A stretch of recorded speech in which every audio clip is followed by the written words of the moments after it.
Kyrsten Sinema was at the World Economic Forum, and she just has a boatload of wonderful things to say. And our good friends at More Perfect Union, of course, are able to capture this nonsense. So I think I just with her. No, she's God. Just again. She's a farce. Point, she's a farce. Yeah, no. At this point, you can't really say one way or the other like what her motivation is, because I don't trust any of the things that she does. I think everything that she does in many ways is for show. Yeah.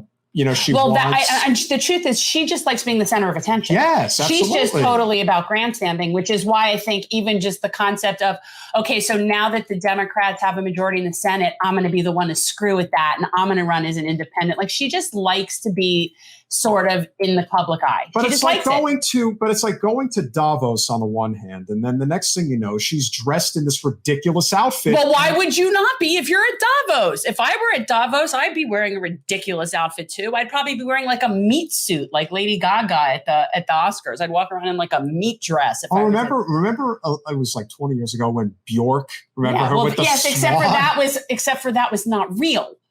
No, I didn't say it was real swan. Okay, it was just silly looking, but it wasn't a real swan. No, without question, it was obviously done for shits and giggles, 100%. No, but honestly, like to me, if you're being at a place like Davos, your being there is already so absurd to me and really speaks volumes as to who you are, that quite honestly, the fact that you would be like splitting hairs as to what her ridiculous ensemble is when we're sitting here talking about basically the annual meeting of the oligarchs. And we're having a discussion like, oh, well, that's normal. But this what she's wearing is the issue. What is the point of voting with the Dems 93% of the time when almost the majority of the legislation isn't good anyway? Everyone makes this, it's like with Biden. It's like they come up with this list of all the things that he has done since he's been president. Yeah, he did the CHIPS Act, which is not terrible. But the reason why that bill ended up being good, anyway, is because Jon Stewart was able to get the burn pits amendment into the legislation, and that got through. That was very important. But, let Biden take credit for it, because, that's what they do. Never got what was the union, the labor bill? I'm slipping right now. The one that was the PRO Act? The PRO Act. He didn't get the PRO Act. And he could have gotten that in the first 100 days. He just fucked labor. Yeah. So, and there's people that are like saying, oh, how great Joe avoided the railroad strike. Yeah, by fucking them. That's what he did. And so you really have to wonder now with the classified documents leak that's coming out now about Biden, you really have to wonder if a lot of that is being done for political gamesmanship, and I happen to think that it is. Of course it is. And here's the thing. So like in the bizarre universe in which we live, now we're going to see Biden get impeached with all this is going to lead to him getting impeached. And here's my prediction, guys. We could potentially, and think about the world in which we live, that potentially in 2024, two formerly impeached presidents could be running against each other to be president again. That's the world in which we could be living, like very easily. Like that's not even a far-fetched concept. They totally impeached me because I didn't do anything wrong. No, I was a really great person. Twice.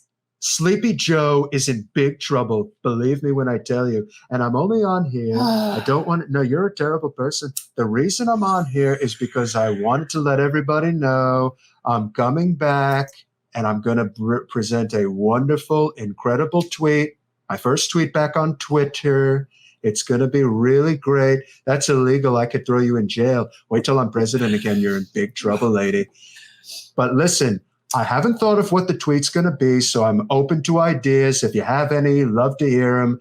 Really want to do this right, want to make it sound really great. I'm thinking my first tweet when I come back to Twitter has to be, make America great again. Again. That's got to be the tweet. It has to be. Oh, God.